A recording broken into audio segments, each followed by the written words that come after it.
حرمین شریفین کی انتظامیہ کی جانب سے ایک تقریب منعقد کی گئی جس میں مسجد نبوی کے بارے میں معلومات فراہم کی گئیں۔ آپ صلی اللہ علیہ وسلم کے قبر مبارک کے بارے میں مکمل وضاحت کی گئی ہے۔ گزشتہ 5.5 صدیوں میں کوئی بھی شخص آپ صلی اللہ علیہ وسلم کی قبر مبارک تک نہیں جا سکا ہے۔ وہ حجرہ شریف جس میں آپ اور آپ کے 2 اصحاب کی قبریں ہیں، اس کے گرد ایک 4 دیواری ہے۔ اس 4 دیواری سے متصل ایک اور دیوار ہے جو 5 دیواروں پر مشتمل ہے۔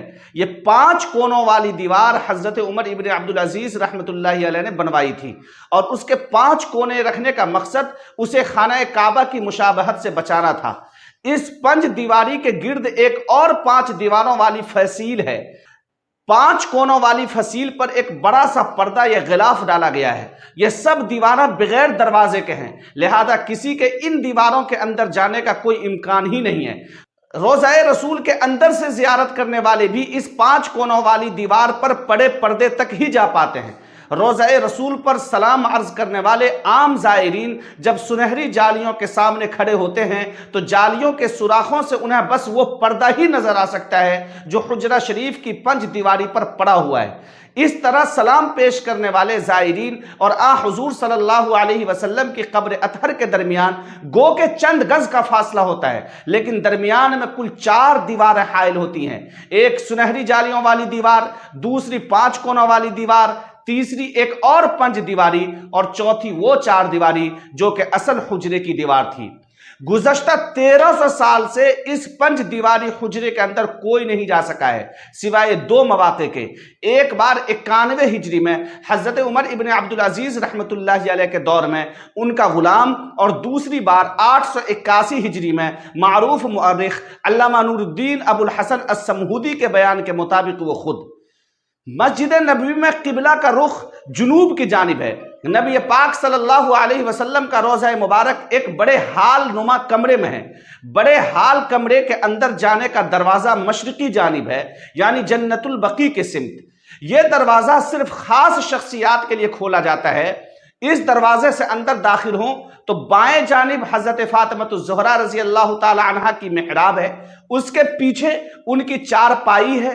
العربیہ ویب سائٹ نے محقق محی الدین الہاشمی کے حوالے سے بتایا کہ حال نما کمرے میں روضہ مبارک کی طرف جائیں تو سبز غلاف سے ڈھکی ہوئی ایک دیوار نظر آتی ہے۔ 1406 ہجری میں شاہ فہد کے دور میں اس غلاف کو تبدیل کیا گیا۔ اس سے قبل ڈھانپا جانے والا پردہ 1370 ہجری میں شاہ عبدالعزیز آل سعود کے زمانے میں تیار کیا گیا تھا۔ مذکورہ دیوار 881 ہجری میں اس دیوار کے اطراف تعمیر کی گئی جو 91 ہجری میں حضرت عمر ابن عبدالعزیز نے تعمیر کی تھی۔ اس بند دیوار میں کوئی دروازہ نہیں ہے۔ قبلے کے سمت اس کی لمبائی 8 میٹر، مشرق اور مغرب کے سمت 6.5 میٹر، اور شمال کی جانب دونوں دیواروں کی لمبائی ملا کر 14 میٹر ہے۔ کہا جاتا ہے کہ 91 ہجری سے لے کر 881 ہجری تک تقریباً 8 صدیاں کوئی شخص آپ صلی اللہ علیہ وسلم کی قبر مبارک کو نہیں دیکھ پایا۔ اس کے بعد 881 ہجری میں حجرہ مبارک کی دیواروں کے بوسیدہ ہو جانے کے باعث ان کی تعمیر نو کرنا پڑی۔ اس وقت نامور مورخ اور فقیہ علامہ نور الدین ابو الحسن السمہودی مدینہ منورہ میں موجود تھے، جنہیں ان دیواروں کی تعمیر نو کے کام میں حصہ لینے کی سعادت حاصل ہوئی۔ وہ لکھتے ہیں کہ 14 شعبان 881 ہجری کو 5 دیواری مکمل طور پر ڈھا دی گئی۔ دیکھا تو اندرونی 4 دیواری میں بھی دراریں پڑی ہوئی تھی، چنانچہ وہ بھی ڈھا دی گئی۔ ہماری آنکھوں کے سامنے اب مقدس حجرہ تھا۔ مجھے داخلے کی سعادت ملی۔ میں شمالی سمت سے داخل ہوا۔ خوشبو کی ایسی لپٹ آئی جو زندگی میں کبھی محسوس نہیں ہوئی تھی۔ میں نے رسول اللہ اور آپ کے دونوں خلفاء کی خدمت میں ادب سے سلام پیش کیا۔ مقدس حجرہ مربع شکل کا تھا۔ اس کی 4 دیواری سیاہ رنگ کے پتھروں سے بنی ہوئی تھی، جیسے خانہ کعبہ کی دیواروں میں استعمال ہوئے ہیں۔ 4 دیواری میں کوئی دروازہ نہ تھا۔ میری پوری توجہ 3 قبروں پر مرکوز تھی۔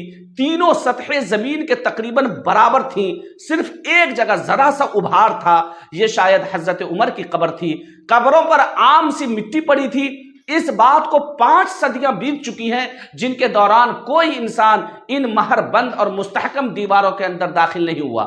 علامہ نور الدین ابو الحسن سمہودی نے اپنی کتاب وفاء الوفا میں حجرہ نبوی کا ذکر کرتے ہوئے تحریر کیا ہے کہ اس کا فرش سرخ رنگ کی ریت پر مبنی ہے۔ حجرہ نبوی کا فرش مسجد نبوی کے فرش سے تقریباً 60 سینٹی میٹر نیچے ہے۔ اس دوران حجرے پر موجود چھت کو ختم کر کے اس کی جگہ ٹیک کی لکڑی کی چھت نصب کی گئی جو دیکھنے میں حجرے پر لگی مربع جالیوں کی طرح ہے۔ اس لکڑی کے اوپر ایک چھوٹا سا گنبد تعمیر کیا گیا جس کی اونچائی 8 میٹر ہے اور یہ گنبد خضرا کے عین نیچے واقع ہے۔ یہ سب معلومات معروف کتاب وفاء الوفا باخبار دار المصطفیٰ صلی اللہ علیہ وسلم کے مؤلف نور الدین ابو الحسن السمہودی نے اپنی مشہور تصنیف میں درج کی ہے۔ واللہ اعلم بالصواب۔